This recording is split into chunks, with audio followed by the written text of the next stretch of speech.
Today on the show, we have Kyle Hitchcock. Thanks for being here, Kyle. Thanks so much for having me. It's a privilege to be here. Yeah, you are a former undergrad and MBA student from Mays Business School, so that's near and dear to my heart. I'm especially glad that you're here. It was so nice I did it twice. That's right. That's right.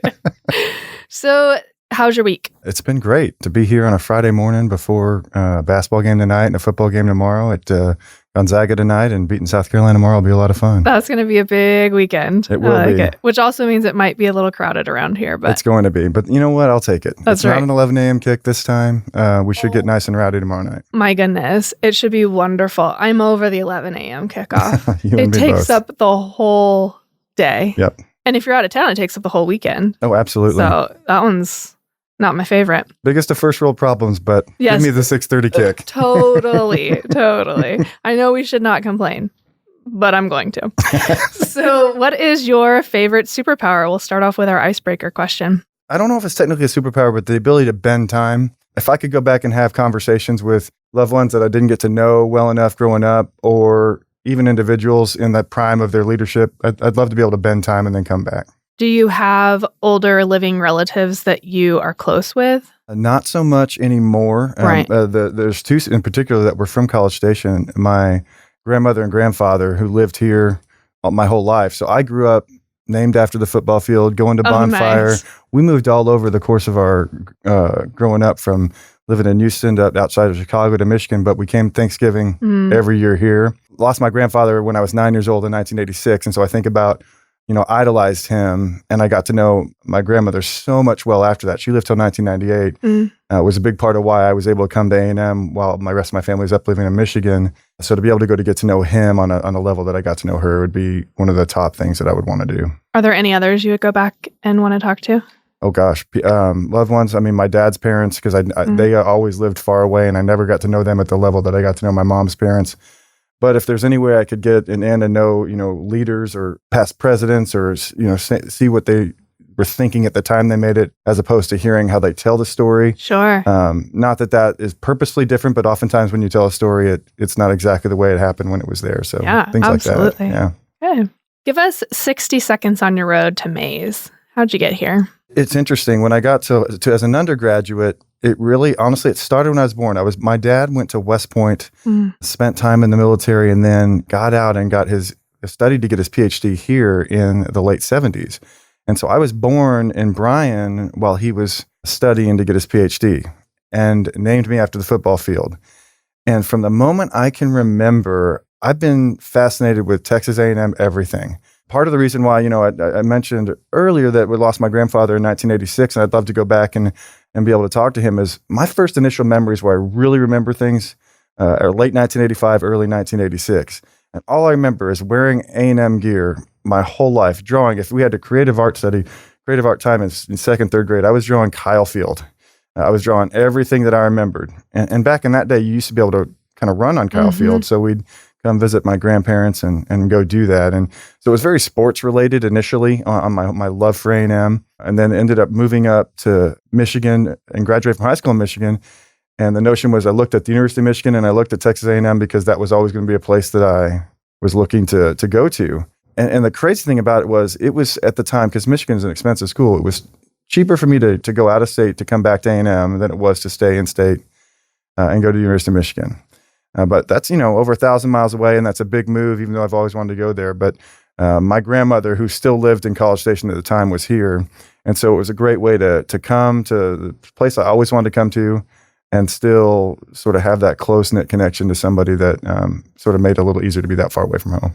But she passed away while you were here in school. While I was here, yeah. Did that make it special is maybe the best way to put it. It was the morning after the last bonfire that burnt. So it was in 98. Oh my goodness. It was a house that my mom grew up in, and now that my folks have retired and moved back to. But I had the last 3 years of her life. Every Sunday, I didn't have a car, so I would walk from campus to her home, which was only about a mile and a half from campus. And we'd just have conversations about her life, my grandfather's life, and my mom and her siblings. And I've learned so much about my family in those kind of times from, the age of 19 to 20, when from the ages of 12 to 15, I didn't care about anybody but myself, which sadly still happens oftentimes. It's these also days. characteristic of 12 to 15 that it you truly think everyone's thinking about you and you do only care about yourself. So don't take too much fault for that. Thank you. It is. I got to know both of my grandparents as an adult, where they became really friends more so than grandparents.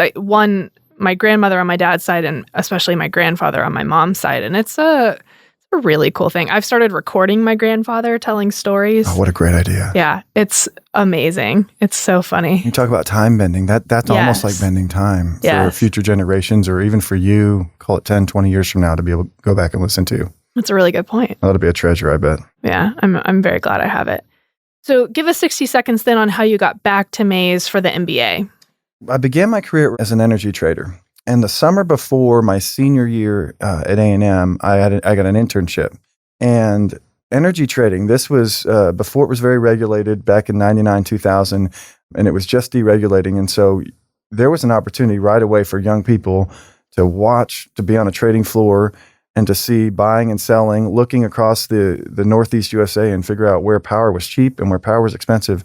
And how do you buy power where it's cheap, move it to where it's expensive, and stand in the middle and make money there. And so for me, as somebody who gets bored easily, who moves really fast, oftentimes talking way faster than I should, this was incredible. So I spent the summer learning that and had the opportunity to come back full time. But over the course of 2000, 2005, there were a number of events that occurred in that industry to where you saw the regulatory environment increase drastically. But as somebody who worked hard and honestly was rather inexpensive at the time, for me in my career, that was something where I had more and more leadership opportunities thrown on me, or management, I should say. Management opportunities sort of thrown on me to even run part of a trading desk that was part of a larger trading operation. But nobody teaches you about leadership. You know, they'll tell you, here's a group, go help run it. And so that can be something. And over the years, I've been extremely passionate and learned some hard lessons around what it's like to be a leader that only teaches, comes alongside, and inspires others, versus somebody that can just say, go do this and go do that. And the results to that I have found to be massively different. And my enjoyment being an executive or somebody that's managing a group is far different when I'm just telling people what to do versus coming alongside of them and hopefully inspiring them along the way to do those types of things. But so the industry changed drastically there. I loved it initially because you can quantify success immediately. Power flows and trades hourly. And so here in this room right now, we've got a big whiteboard that I know nobody can see, but there was a big whiteboard at the very front of our group. And every hour, if somebody was able to make a trade, buy on one end and sell on the other and get the power from one place to another, it was written down on the board for the whole team of 12 of us to see. And boy, I was inspired by that, because there's a lot of different places that you can buy power and a lot of different places that you can find to sell power. But at the time, it was picking up the phones, and we knew the relationships we could call. So you had to have the aptitude to understand who might be selling power cheap and who might be needing to buying it more expensive. But desire and hustle and picking up the phone mattered. You know, if I could make 12 calls real quick when somebody was only willing to make 2 or 3, that just increased my opportunity to have a chance. And boy, did I want to get on that board and quantify success right away. And so I was so drawn into that, and I still can't believe that they allowed 22 and 23-year-olds to go out and do that on behalf of public companies' balance sheet. But it was a great experience for me. I remember I was here in the PPA program, and someone from the same company where you worked came to the class and spoke to all 200 of us. And he said, I don't remember exactly all the characteristics he said, but it was what I remember. The impression I remember was tenacious, super motivated, majorly ambitious. And he said, when I interview you, the most important thing I'm going to do is look in your eyes and see if you have it.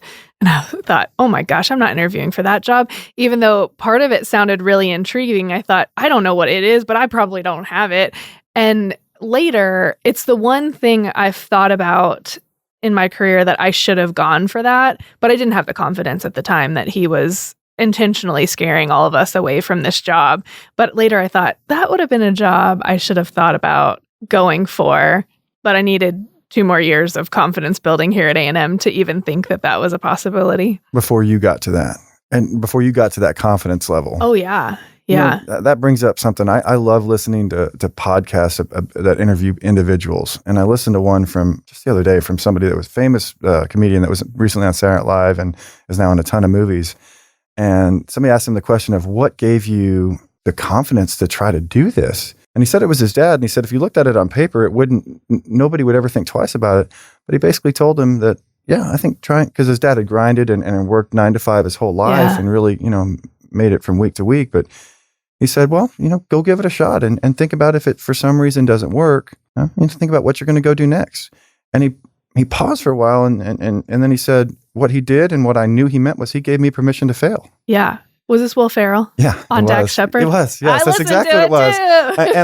And so I loved that moment. And there were a lot of other moments that made me laugh, but I heard that and I thought, oh my gosh. Mm-hmm. And that reminded me of, you didn't say you were afraid to fail, but I was. The thing in my life that inhibited me for so many years and still does to this day in a lot of ways is I'm too afraid to fail. And boy, that can keep you from taking the chance you need to take in your life. That's very true. I actually tell Kyle, our producer, this often. I think especially I wish I had taken more risks right when I was younger, right out of school. Yep. Now, my parents made it very clear that I had to be financially independent the day that I graduated because it just wasn't an option. They didn't have the money to support me. And so they made it clear I needed to be able to have my own place and have my own money. But at the same time, and especially now, kids, I think until 26 are on their parents' insurance. Mm-hmm. I'm not saying go move back home, but if you're on your parents' insurance, that affords you a lot of flexibility to go figure out what you want to do.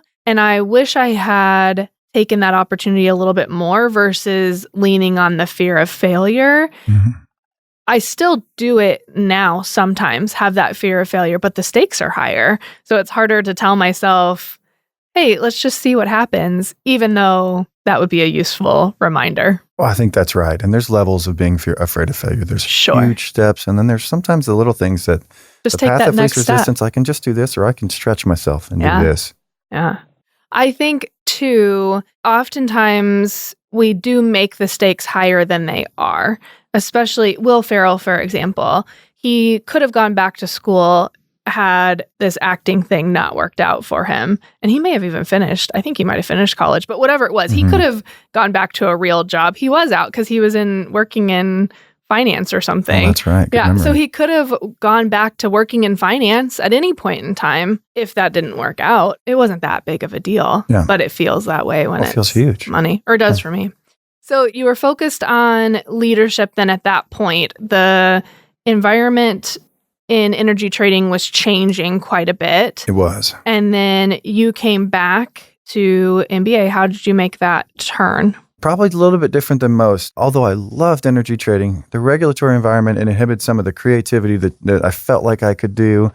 But even in trading, whether the regulatory environment increased or not, I have always been drawn to the financial markets and wanted so badly to learn the banking business. And I didn't really know that in school, to be honest, as an undergrad, to be honest with you. It was really getting out and starting to sense that and feel that.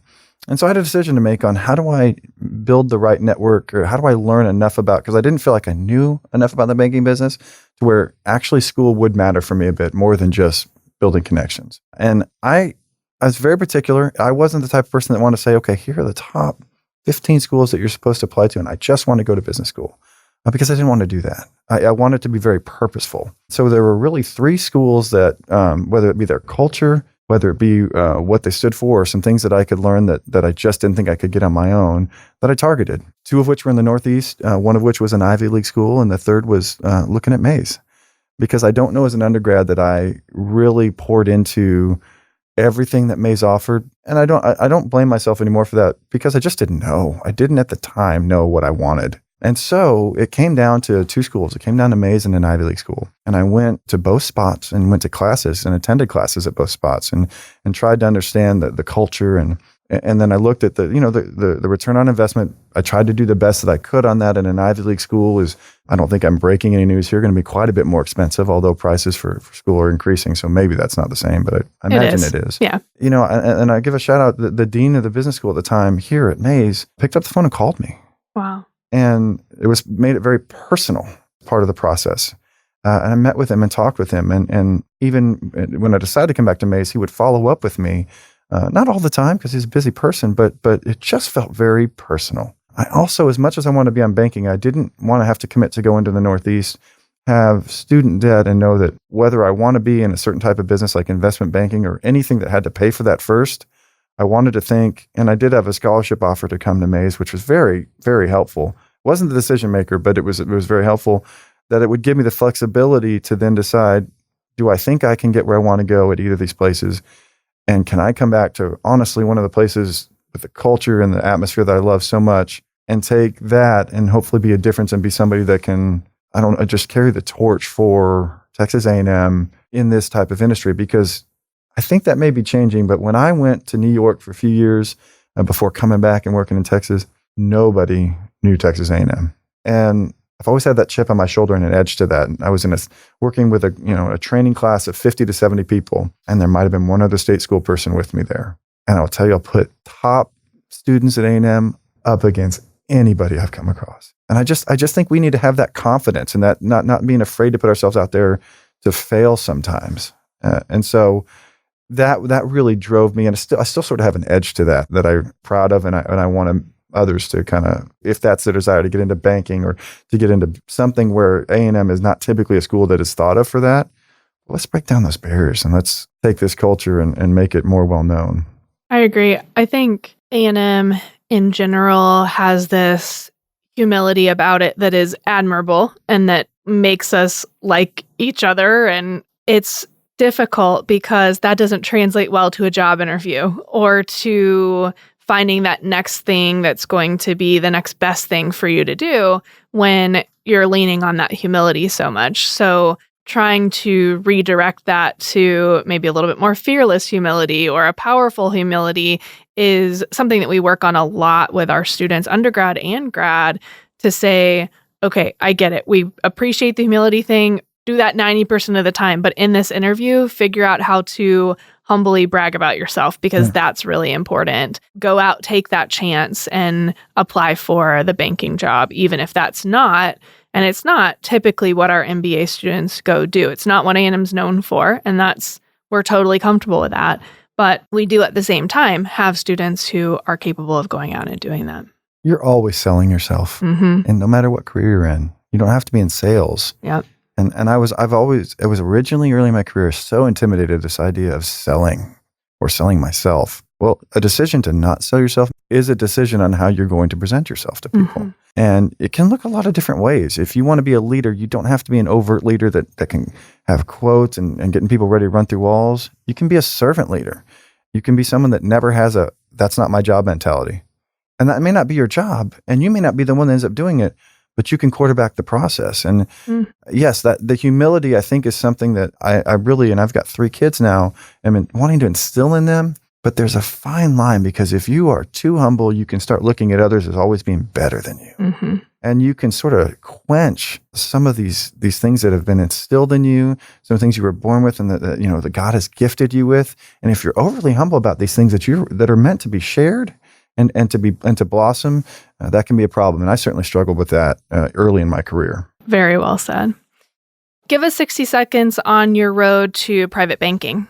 So private banking now, I work in Fort Worth, Texas is where I'm located. And what was attracted me to working there is the team approach that they take and that we take as far as working with the clients that we work with, and the ability to work with others so that the individual pieces can be greater than the sum of the parts. And what I mean by that is I've been in situations and seen where in private wealth management, oftentimes there are situations where you're a bit siloed, where you might work with 2 or 3 other team members, and it works fantastic, and they do great jobs for clients. But for me, I have learned that I want not only to work with clients, but I want to work with others, because I feel very confident in what I know, but I also know there is so much that I don't know, and I want to be around others that I can learn from and teach, but also that I can teach as well. I love seeing people come into the business and needing just a little bit of a boost, or just this is the one thing that you need to see, but they need somebody that's willing to spend the time to invest in them. And we work in an environment and a culture where that is, you work hard, and it's not a small number of hours, but it's really rewarding to see you succeed and be challenged as a group versus just as an individual.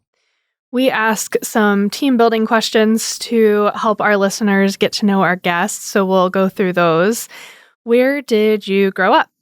You talked a little bit about that. I did. All over. I'm a little bit of a mutt in more ways than one. But I was born in Bryan and lived in College Station until my dad got his PhD in civil engineering, and that would have been in 1980. Spent the 80s in Houston. He then naturally took a civil engineering degree and got into the natural gas industry. Pretty natural segue. Yeah. And so we were in Houston for 10 years before moving up to Northwest Indiana, which is about 25 miles from Chicago. So still a suburb of Chicago, but right up on the border. And I kind of had a love for basketball, and my favorite movie of all time, not just because of the story it tells, but on leadership, is Hoosiers. And so my appreciation for that grew because we think we're crazy about football in the state of Texas. Just go to Indiana in the winter and watch some high school basketball. That's a whole nother level. And then my junior year, moved up to Michigan and spent my last 2 years in Michigan before coming down to A&M, where I met my wife, ended up marrying a Texas girl. And other than going to New York for a couple of years, a Texas girl does typically not want to leave this state. And neither do I, for that matter, because I love living down here. That's cool. Where did she grow up? She grew up all over the state of Texas, but spent her high school years at Plano Senior High. Okay. And it was, now I think there's 3 high schools in Plano, but it was such a large high school at the time that when George W. Bush was governor, he spoke at their high school graduation. Wow. That's amazing. And where did you meet? Here? We met a few times here, and I will tell you, and you and Kyle are probably learning this, I'm an acquired taste. All right. So we met, and then it was about a year and a half later that she was actually willing to get to know me. But we met primarily serving at Grace Bible Church. We worked at a youth impact ministry, which works with under-resourced kids from the age of elementary school all the way up to high school. And we worked with the middle school kids in that 6th to 8th grade time period, and really talk about some times to pour into others, but also have some raw emotions, and you see and think, and you can't really look past some of the things that are difficult things in life to deal with. And I got to see her heart in a way that, as much as I love to laugh and be successful, oftentimes you learn a lot about somebody when there is no right answer or way to win in this situation. All that you can do is really pour into others and just be prayerful that that's something that can be a lasting impact. And she's far more fun to talk to than me, so she can explain that more eloquently. Yeah. We'll have her on someday.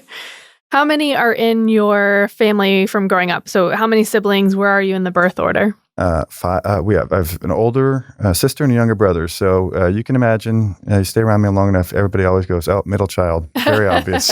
Very obvious. You're like always waving for attention. I need attention. I've started at work sometimes now when somebody doesn't even look up at a joke I make of, "I need attention." I find that then you get a laugh at that. So right. Yeah. You just poke people all the time. Hey, pay attention to me. Hey. That's exactly right. What was your first job?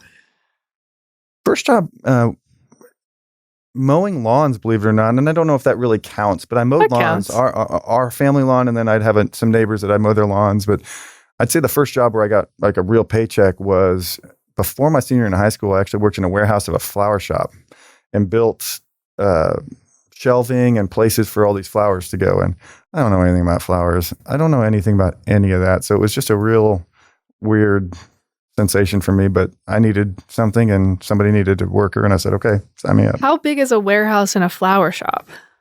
Not big. Oh, okay. I'm thinking a big. So I guess so. So yes. So you're calling me out and saying you worked at a warehouse, Kyle. What was it? An attic?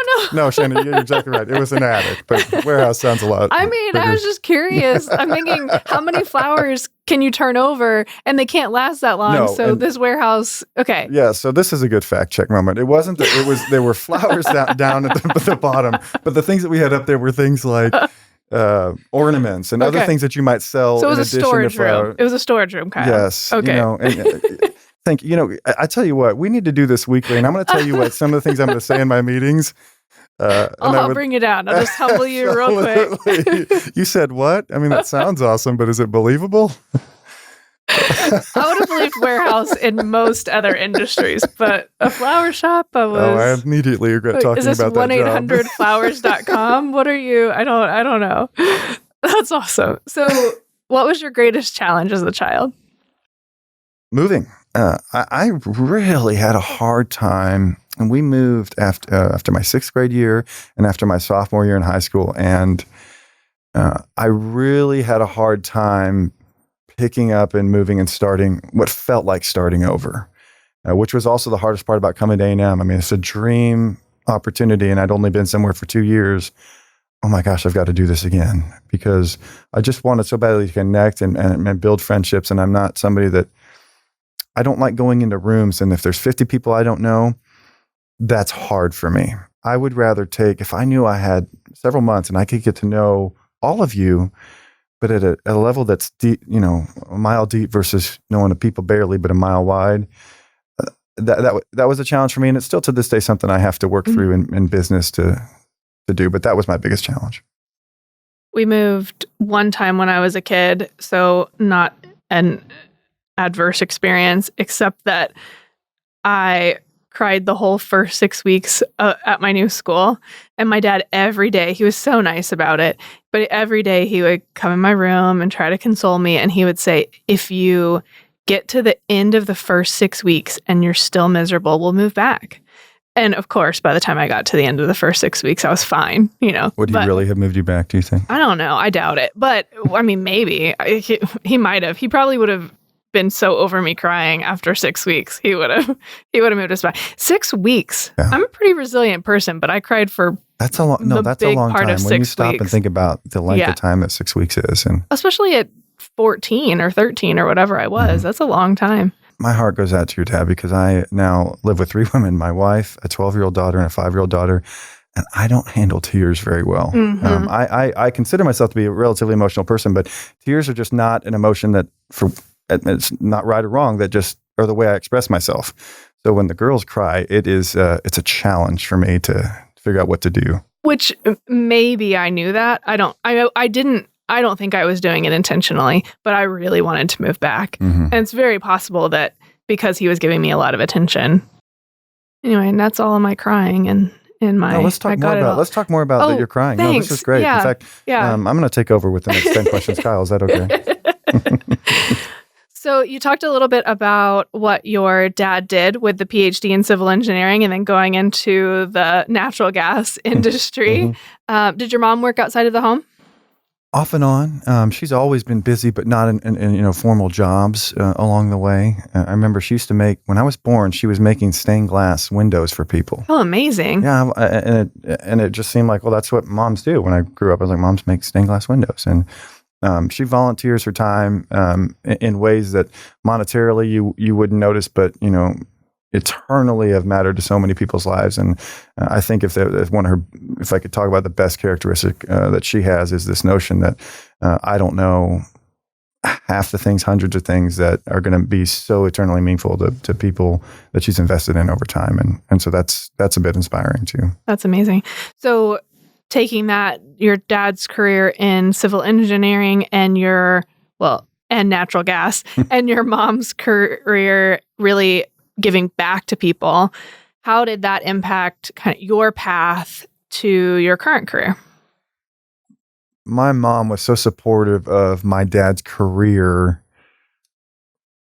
Whether she was or wasn't, it certainly to the kids, that's what she did. And she stood by him and really every decision that I know they made together, but was really about his career. And we moved, and it was part of my story before, a bunch. I'll speak for myself. I don't know if my brother and sister had such as hard a time with it as I did, but I really had a very difficult time with it. And then later in his career, he achieved a lot of success, and his work ethic, I certainly look at to this day, and I realize, wow, when he really wanted to get after something, he made sure he learned everything he could about it to be the best at it. And then took some risks kind of later in his career and starting some new businesses that were great businesses, but ultimately didn't work out. But then he was very resilient. And then after, 20, 25 years of working in the natural gas industry, went back to teaching. He reconnected with somebody in the PhD program and then began teaching at the University of Alabama, Birmingham, and was entrepreneurial in the sense that he created this business program for engineers. And began, it's nothing now to see online courses or people teaching online. In fact, if I'm not mistaken, listen to you, you're doing a lot of things online to where you come to and I'm going to butcher what you set up, but I think I'm fascinated by it, where you're doing different problems and figuring things out in person, and you're learning a lot more online. If that's what I got it, which, boy, I'm fascinated by that approach. And I know this isn't really the time to talk about it, but so I saw him work really, really hard, move. And I know that there was a firm attention being paid to the kids, but I also know that those times that we moved, in hindsight, in some ways I wouldn't trade it, because there's people in my life now that I would never have met had we not moved, but it has impacted the way I've gone about my career as my kids are now 12, 10, and 5. I so desperately am looking at where they are, and I am so conscious that I am more than happy to have great success for the next 10 years where I am. But if it involves picking us up and moving to go somewhere, I want victory as a dad more than anything else. I want victory as a relationship with them, because I am so keenly aware of how short that time is now. My daughter, I think we've got 4 more summers with her. She's 12 years old, 4 or 5 more summers before she's going to be going to school. And that doesn't mean it's 5 more summers I don't spend time with her, but 4 or 5 more summers of those real years of being able to invest in her before I want her to really spread her wings and go and do different things in the world. So I am a lot more apt to stay in a spot, if it's the most healthy thing, I think, for my kids, at the expense of maybe that big promotion that involves you moving completely across the world or the U.S. Yeah. I think that's really interesting insights. It's hard, I think, too. You have a lot of privilege, maybe more than your dad did. Oh, there's no question. Growing up. And I can imagine that changes priorities in a way, right? That the way your dad was investing in you was by working to provide for you financially, versus you're going to be fine providing for your family financially, whether you move or not. Yeah. And so you have the luxury of providing the time, of kind of stepping off of the treadmill, right? And saying, hey, I'm going to focus on the money because that's important, but I'm also going to not move my family because that's a luxury I have. And he probably did too at some point, but it didn't necessarily feel that way. No, I think that's exactly right. My dad grew up in Laramie, Wyoming until he was 18 years old, went to West Point, and really worked extremely hard there. And it was a generational thing in a lot of ways too, Shannon. I think the way we have the freedom to look at things is a lot different than we did before. You have the I guess they're the baby boomer generation, but you coming across their parents who lived through wars that thank the Lord we haven't had to live through. Drafts, dads, people going overseas, and so many of them not coming back. And if they did, they were changed people because of what they did to set up this country to have the freedom that we do have. And so generationally, the further we get from some of that, I think, and in some ways progressively, I think it's completely appropriate and for our bosses and even in the banking industry to say, we need to focus on make sure you have the right maternity leave and paternity leave, but balance your life. Now, I will tell you, different industries think of balance in life very differently. Sure. But that's what we're signing up for, depending on what industry you're in. Absolutely. My husband moved a lot growing up, and he and his brother both came to school here and just never left College Station. I'm not moving again. This is how it's going to be. But one time, right before his senior year in high school, his dad was interviewing for a job in Corpus Christi at a hospital. He worked in hospital administration, and he turned around distressed hospitals. And my husband called it was a Catholic hospital, and so it was a nun that was doing the hiring process. And he called the nun and he said, I need you to promise me to keep this conversation confidential. And she, of course, assured him she would. And he said, please don't hire my dad. If it's at all close, if it's at all remotely equal, please don't hire my dad. I cannot move again. And of course, she told his dad that he had said that. And he was like, you're a nun. You can't lie. That's not fair. And now it's on a podcast for how many people to hear? That's right. Very confidential conversation. Sure. Yeah. It was not at all confidential. And then his dad was kind of mad at him for calling and telling them not to hire him. But ultimately, my husband got to stay and finish high school and stay with a family that was wonderful and had an amazing home. And so it turned out actually better for him. His parents moved to Corpus. He stayed in his hometown, and then everyone was happy. And you know what? Everybody's story is different. And I think that there is not a story that has to be the exact same. And it goes back to, I think, something we talked about earlier, that I'm really, hopefully it's a maturing thing, recognizing that your story and my story are going to be different. And that's great. And what can I learn from yours and what can I learn from mine? And I don't have to be embarrassed. I may not like the mistakes I've made, but certainly I'm forgiven of them, and I can move past them and not let those things be things that hold me back. Well, and even you talked about the moving and wanting that to not be what happens for your children. Yet I imagine that having moved so many times, while extremely challenging for you, is what brought about a lot of perseverance. There's a scripture, perseverance develops character, character hope, that those challenges in life that I think we spend a lot of time trying to protect our loved ones from are the things that shape and refine us and make us who we are today. Well, and I'm not saying we would never move. We very well might. It could happen. And we talk about that with the kids, but it's not just going to be something that it's because I need to be quick to listen and slow to speak when opportunities present themselves, because if I just think this is an opportunity we need to go take and I don't think about what does this mean for everybody? And to this point in our lives, we as a family, I haven't felt led to pick up and move somewhere, but that could happen next year. Sure. But it's just something I'm very cognizant of. Yeah, that's insightful.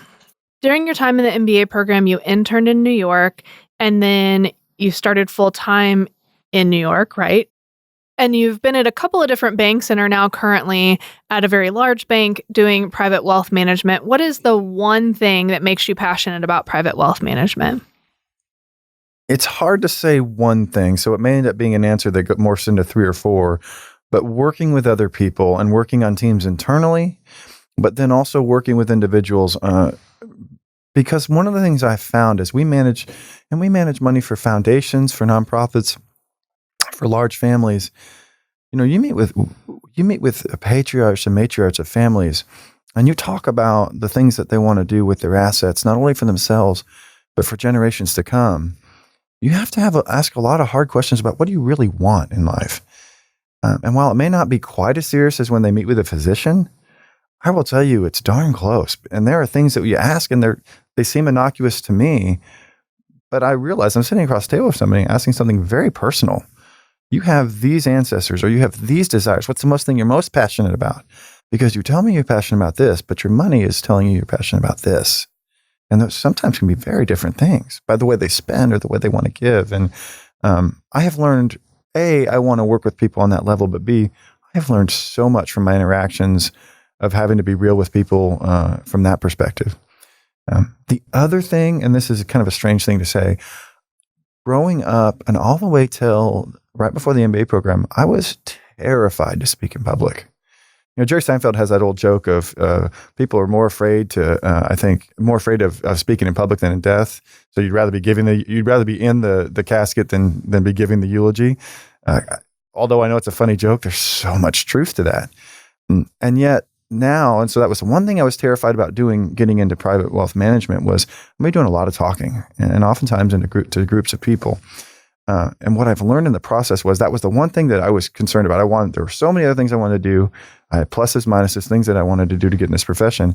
And Shannon, the craziest thing now for me is I get the most excited about public speaking now and speaking in front of others if I'm prepared. And typically when I'm speaking in it, I'm prepared and I'm passionate about what I'm speaking about. But that was something that would inhibit me from taking chances before, is because I wanted to, sometimes I would want to speak to individuals. I want to impart something to them. What if I say something not exactly right? What if I just get up there and I blank? And that's this idea of being afraid to fail. And so it would, and I still am afraid to fail at times, but boy, if I had never gotten over that hump to be willing to speak in public, I could go down a list of things that I wouldn't be doing now as a result. And so, I don't know if that really answers the question, but I'm actually most passionate about the opportunity to have a platform for not just private banking, but for so many things that are much more important to me than just private banking. What is the greatest insight you've taken away from watching how other people spend their money? Because like you said, it's almost as important as a physician. Money is so personal. And so what is without sharing anything confidential, what is the most interesting insight you've gained from how other people spend their money? Generally speaking, regardless of the level of wealth, I have found that people have almost 100% of the people, and you can never say 100% of people, but 99% of the people are afraid that they will outlive their money, regardless of the number. And some of those numbers are very big numbers. And I think we could probably spend 3 hours talking about what that means on an emotional level, on a spiritual level, on what that goes into. So that's number one that has been interesting to me. But number two is and it's not just from private banking, it's from life. I never cease to be amazed at the people who are the heaviest givers, either on a percentage basis of their income when they don't have much, or just big numbers, the joy that they have in giving. And it's convicting to me because I think I have joy in giving until I see not only monetarily, but then the passion with which they want to invest in this project of make it the best so that this money is used the right way. There's something to be said to that on a very deep level of really, talk is very cheap. Jimbo Fisher, one of my favorite quotes when we first hired him was, I think he said something like, I can't hear the words that you're saying because your actions are too loud. And I'm butchering that, but that stuck with me. And that stuck with me as far as money goes too. It's like, you can tell me all you want about the things that you are so passionate you want to change. And I'm not judging when I say this, but I see you with the ability to make a difference here. This is what I'm thinking, never saying to people, and I don't see that fruit coming from what you're doing. And so that can either be with time. It doesn't necessarily have to be money. That can be with your time too. Mm-hmm. Like you have a big soapbox, and yet money and time, are you really that passionate about it because you're not in any way, shape, or form giving to that cause? It is interesting what you said about seeing people say something and then their actions or money not lining up with it, because we do have a lot of power in our money. We kind of vote with our money. I don't mean politically, but I know what you mean. Just the companies that we the companies where we choose to spend money, and there's a lot of power in voting in money. And what are we saying with that? Are we conscious of what we're saying with that? And is that really reflective of what we feel like we're passionate about? I think I've told my students sometimes that if I told you what I was passionate about, I think the same thing is true with time. I've told my students, if I told you what I was passionate about, you might not believe me, because the way I spend my time is often in a different order. I would not say work is the most important to me. I would not say work is the most important thing to me verbally, and yet that's where I'm tempted to oftentimes spend most of my time. Same thing when you think about money, where we have temptations about how we spend that may not really align with what we say our values are. I think being conscious of that is really important. Yeah. I want to talk about, you said we could spend 3 hours talking about the emotional component of money. Is that your way of saying get some coffee? We'll be here for 3 more hours. 3 more hours. Buckle in. This is a two-parter. No, but I do want to hear a little bit.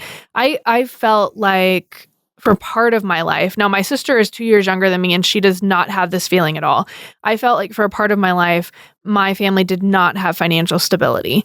And it was a very scary feeling. I remember watching my mom cry sometimes and just being really worried about money. And I took on a lot of that worry and concern. So for me, money has always been a great source of anxiety or concern. I for a long time have thought, well, but if I get fired, then what is going to happen?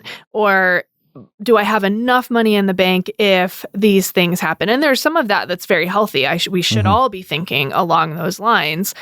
A lot of those things are irrational to an extent. And so yet many people have those emotions, and money is very emotional.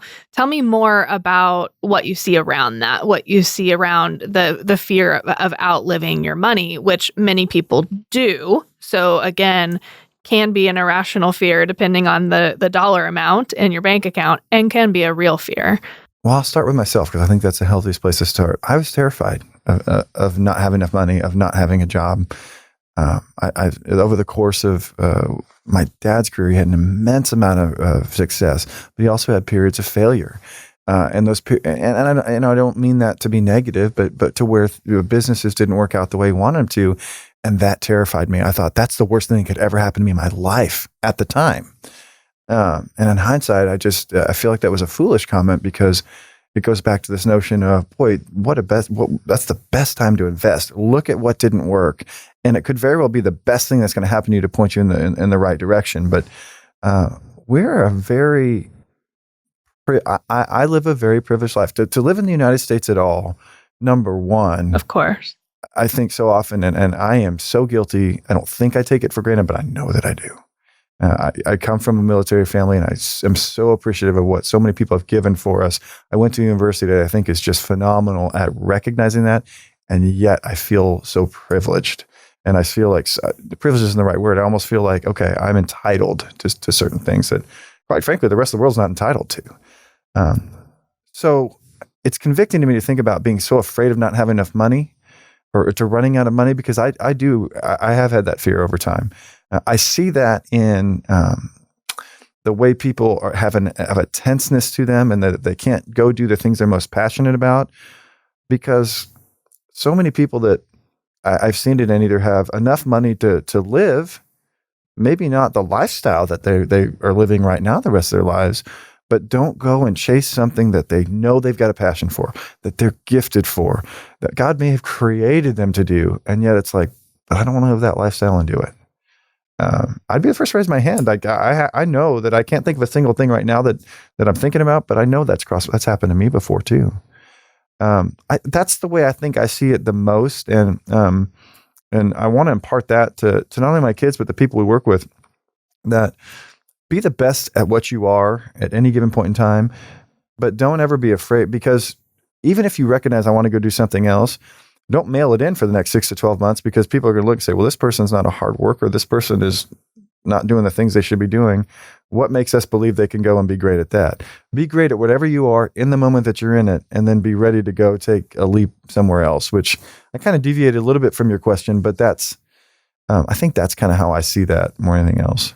Yeah, that's interesting. My dad also started a business that did not ultimately succeed. A great business that for many external reasons did not succeed.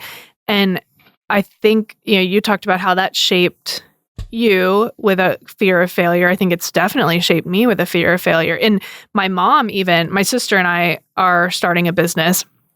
And my mom is so fearful for us because she saw what she lived through. Now, we're in a very different financial position where we can start this business. We can lose every penny we've invested in it and be fine. And we have invested some pennies in it, but not enough that, it would make us feel bankrupted like it did my parents. And yet I see her and the fear that she has for us. And I think it's okay. I have to just oftentimes tell her, it's okay. We're going to be okay. Or my husband and I bought a rental house, and my parents had a rental house that went bad. It was just a horrible investment. And she was so fearful watching us go through that process. And I said, again, it's okay. This could... the situation that would result in us being in financial distress over this purchase would be so catastrophic that it's not going to matter. It would have to be that the College Station market just cut in half tomorrow. We're going to be fine. But there's so much fear around that. Yeah. Well, the private banker in me says it sure sounds like you've diversified well. I have diversified my portfolio well. Thank you.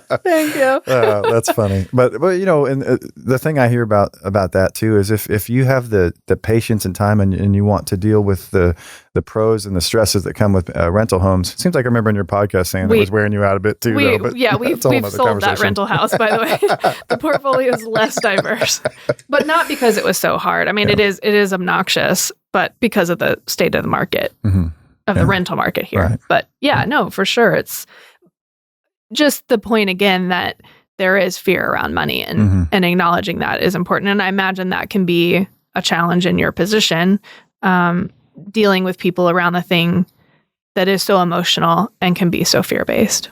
Well, it is. And everything that's focused around markets and is focused around money. And on a personal level, that's hopefully why I have felt so compelled. I love the markets and I love doing this.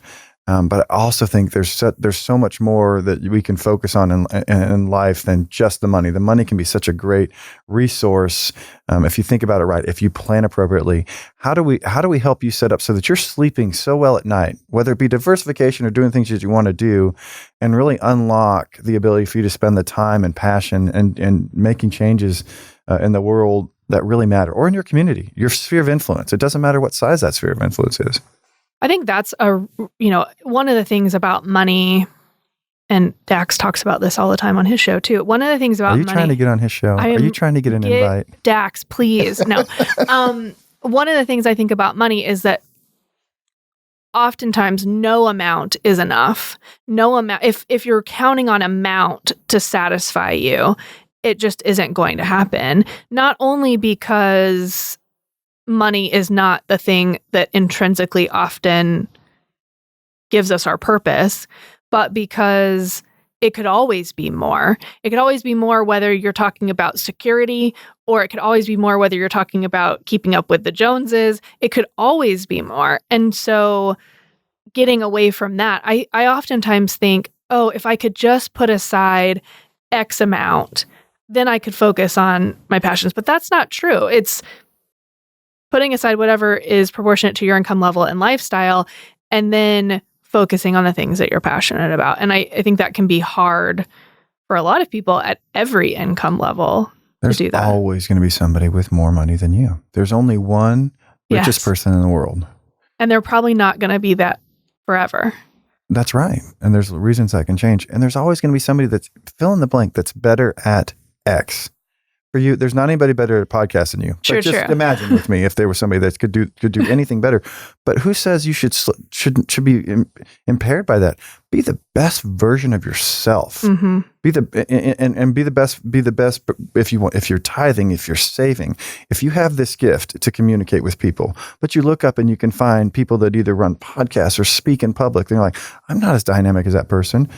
Oh, what a shame it would be if we thought, because I'm not that person speaking, that I can't affect this sphere of influence around here and accentuate what I do, and honestly one day be better, because I guarantee you that person didn't just wake up one morning and speak that way. Mm-hmm. It's something that's grown over time. Absolutely. So I'm going to make a hard turn back to wealth management. What is the most counterintuitive advice you share with people about wealth management? It doesn't actually relate to wealth management right away, but that you're always selling yourself. I think when we talked about it before, it may have been in the context of interviews and some other ways. But if you're in wealth management and you're working with nonprofits or individuals or families, well, yes, you're working with a large bank. And I work at a large bank that is a very trusted institution with a great balance sheet. But I'm about to share all these details with you and trust that you're going to get me connected to the right places. If you walk in and if you don't first listen and try to understand and communicate well, so you're selling yourself, but communicate. And to me, the best communicators are those that are quickest to hear first and the slower to speak. But when you do speak, it relates to what this conversation is about. And it's not just a canned, well, here's what we do. It's got to be tailored to everybody's needs and desires. And if you need to spend 30 minutes listening and understanding somebody before you start, what a win that is. Because if we're going to invest, because we have great resources to invest, and I love trading, I love investments, I love the markets. None of that matters if I'm going the wrong direction. Buzz Williams, it's funny, I heard this yesterday, and I'm going to butcher the quote because I didn't write it down, but it's this notion of if you're heading to the moon and you launch, by 1 inch, I think if you're off, you're going to miss by millions of miles. And I thought, wow, that means so much to me and so much of my life, but that's true when it comes to wealth management.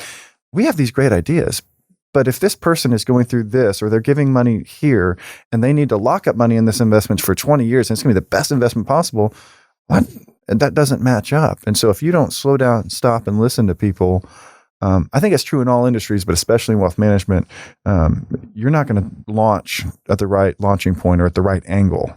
And it'll be a huge miss if that's the case. Yeah, I do think that listening is probably one of the most important skills anyone can have. But I can imagine, as we've talked about now multiple times on this episode, I can imagine that when you're dealing with people's money, that that's heightened. That is even more important. And if I sense that you're not listening to me about this, I'm going to go somewhere else because I don't trust this relationship. That's exactly right. I mean, trust is true. And I would say, I would not even make that just about wealth management. Trust is true in personal lives and in just about any professional relationship. Managing, leading. If you need to make hard decisions and ask people to do hard things, they may have to do it because you're in charge, or they may want to do it and understand that he or she would not be asking me to do this if he didn't have my best in mind, our group's best in mind. But when they don't trust you, you're going to get a very different type of result along the way, in my opinion. Let's talk about leadership a little bit since you brought that up. So you talked about inspiring people, and Coutts and Posner's model has 5 aspects of exemplary leadership, but one of them is encourage the heart. And I think that's one, to me, that means inspiration, but that oftentimes gets left out of leadership. So the 5 are model the way, inspire a shared vision, challenge the process, enable others to act, and then the last one is encourage the heart.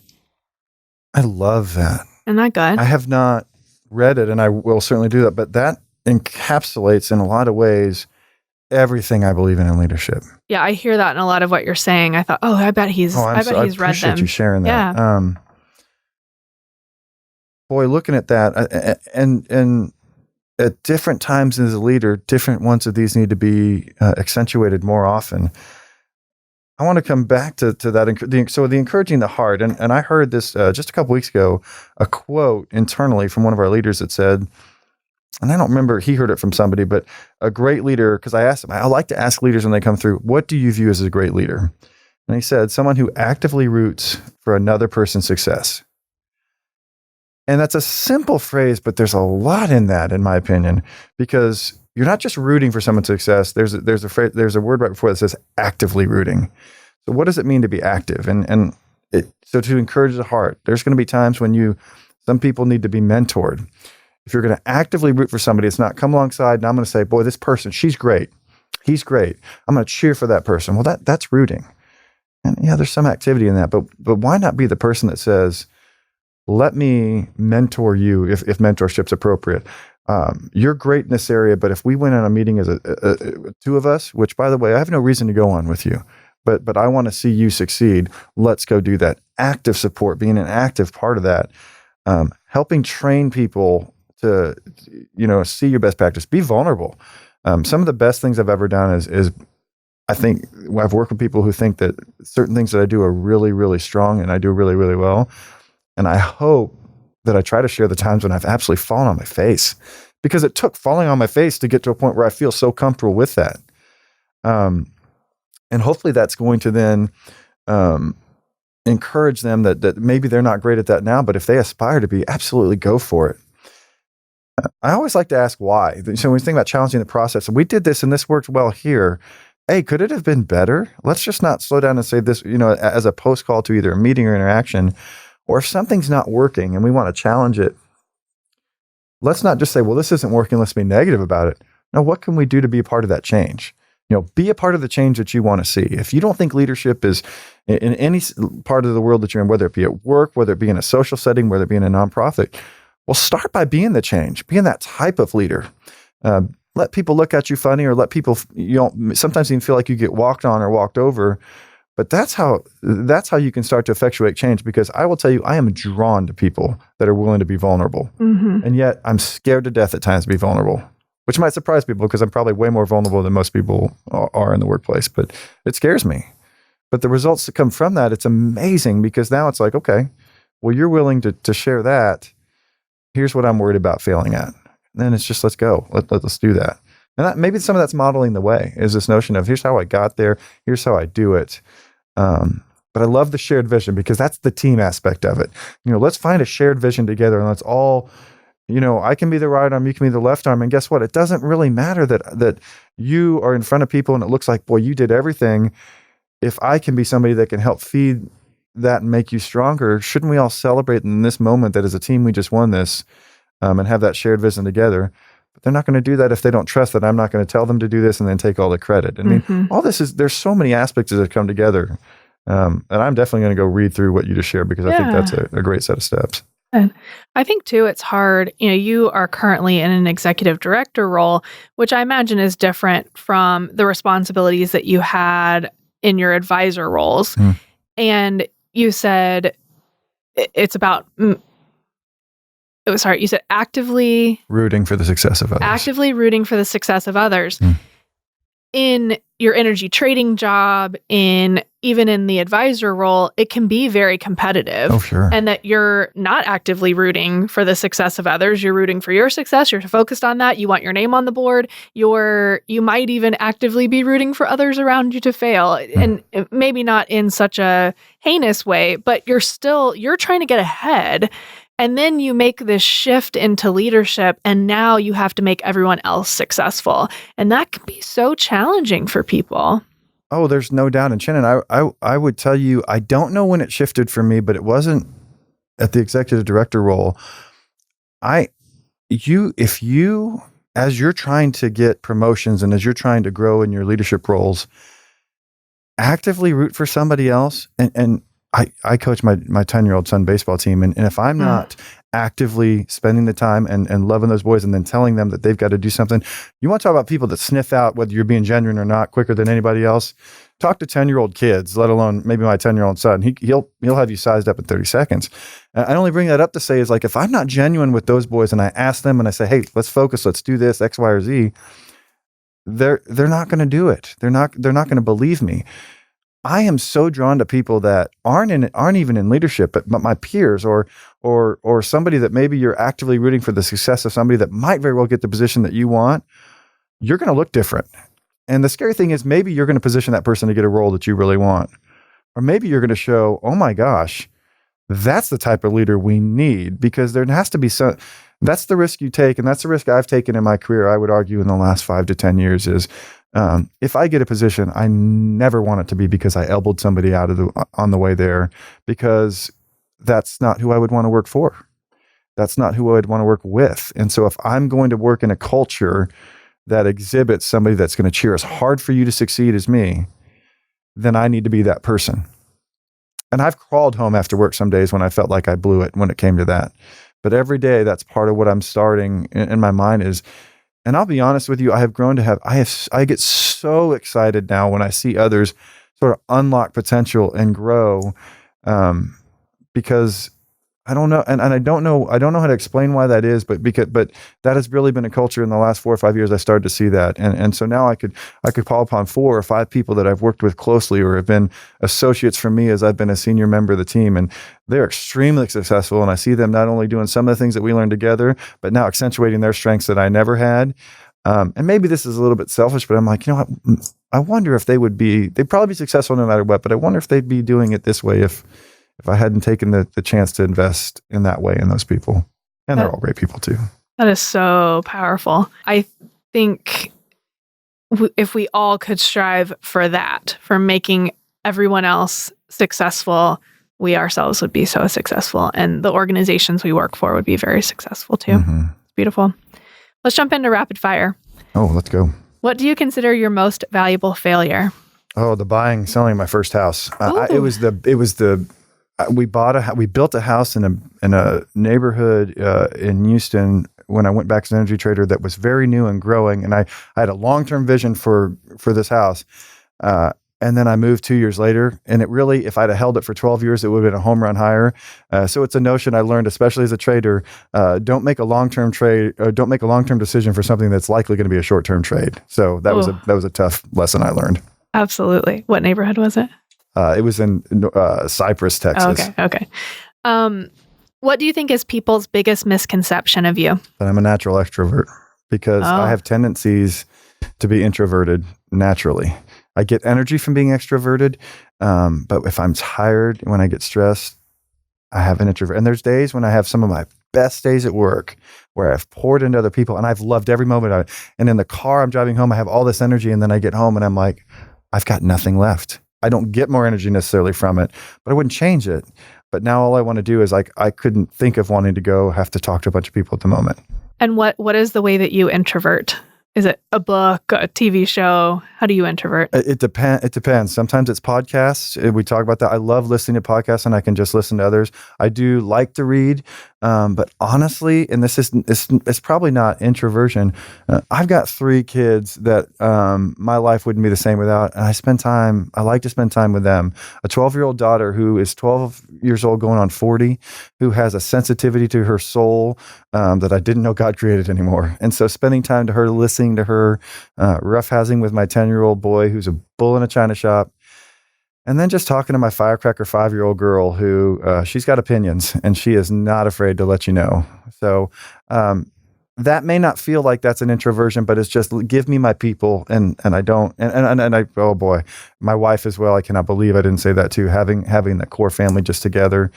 Introverted in the sense that that's my safe place. Yeah, no, that makes sense for sure. If you could have anyone as a mentor for one day, who would it be? I'm going to cheat and maybe give you 2 answers here. A former president would have been a really good one for me, especially one here recently who I have seen him on the news with people that have completely different views from him on multiple occasions, and he hasn't changed his views, and he hasn't said my views are now like theirs. They can have conversations and come to the table together. And to a person, they've all said, "I love this man. I love this former first lady." Doesn't change our views on each other, but they can actually. I would like to live in a world where it's not as polarized, where we can have some of those conversations. And I just respect that so fully. And that's somebody who was president at a time where we had some major world events. And he had to make some decisions on the fly, and it changed what he thought he was going to be doing for 4 to 8 years. I would love to sit down and just know what that's like. But to give you an actual name, and one I've mentioned before, I would love to be able to sit down with Buzz Williams, a recent basketball hire. I follow him on Twitter. I believe he is who he is on Twitter with these. I watch press conferences. I see the way he is not only coaching to win basketball games, but I'm convinced that the men and women that are going to be a part of that basketball program are going to be changed people because they've got a leader who lives out what he's doing and more than just winning basketball games, but in leadership skills and following through and making hard decisions.